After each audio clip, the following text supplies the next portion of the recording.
আলহামদুলিল্লাহ।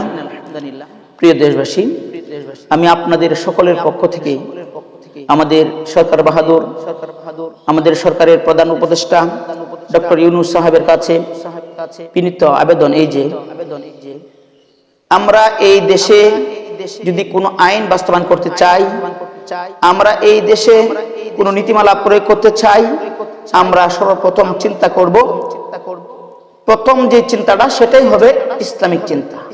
কেন? এই দেশ ৯৫% মুসলমানদের দেশ। সুতরাং এই দেশে যদি আমি ইসলাম নিয়ে চিন্তা করি, কোনো কাজ করতে গিয়া ইসলামী রীতিনীতিমালা, ইসলামী আইন কানুন এইগুলো যে আমি নিয়ে চিন্তা করি, তো এই দেশে কি কোনোদিন অরাজকতা সৃষ্টি হবে না, কোনো বিদ্রোহ সৃষ্টি হবে না।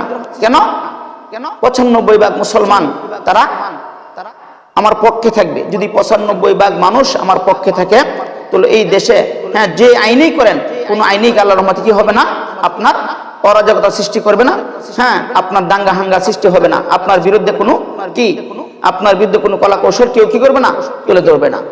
তো এই জন্য আমি আপনাকে উদারতা আহ্বান রাখবো যে আপনি যেই কাজ করেন, যেমন কিছুদিন আগে আপনারা কি করেছেন, আমাদের সরকার বাহাদুরের যে সমস্ত সদস্যরা আছে ওনারা থেকে কয়েকজন একটা টাকা বের করছেন, এর ভিতরে আপনারা কি দিয়েছেন, যে মন্দিরের ছবি দিয়েছেন। এটা নিয়ে দেশে তুলপাল হয়েছে, আওয়াজ তুলেছে, তুলবেই, কারণ ৯৫% মুসলমানের দেশে আপনারা যদি কি করেন, ইসলামিক কোন কাজ অথবা ইসলামিক কোন স্মৃতি আপনারা আমাদের সামনে, চোখের সামনে ধরে তুলেন, তো আমাদের দিলে আঘাত আসবে, আঘাত লাগবে। এই জন্য আমি আপনাদেরকে হুঁশিয়ারির সাথে বলতে চাই, আপনাদেরকে হুঁশিয়ার করে দিতে চাই, কারণ বিগত সরকার যেনারা ছিল, সরকার বাহাদুর যারা ছিল, তারা যারা ইসলাম বিরোধী কাজ করেছে, ওলামায়ে কেরাম বিদ্বেষী কোন কাজ করেছে, তারা টিকতে পারে নাই। এই জন্য আমি আপনাদেরকে প্রথম থেকেই সূচনা থেকেই ওলামায়ে কেরামও বলেছে, অনেকেই বলেছে, আমিও বলতে চাই ছোট হিসাবে, যে আপনারা যে কোনো কাজ, যে কোনো নীতিমালা, যে কোনো আইন আপনারা বাস্তবায়ন করতে চান, আপনারা প্রথম চিন্তাটা নিয়ে আসবেন ইসলাম, যে ইসলামকে শীর্ষস্থানে রেখে তারপরে আমাদের যে সমস্ত জাতি ভাইয়েরা আছে,